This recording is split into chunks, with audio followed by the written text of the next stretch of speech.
পারিবারিক কলহের জেরে দক্ষিণ বনশ্রী এলাকায় ৪ বছরের শিশু আয়ানকে হত্যার অভিযোগে আটক করা হয়েছে তার মা তাসনিয়া চৌধুরীকে।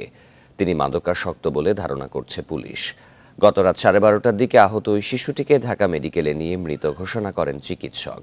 বিষয়টি নিশ্চিত করেছেন খিলগাঁও থানার উপপরিদর্শক ও তদন্ত কর্মকর্তা গুলজার হোসেন।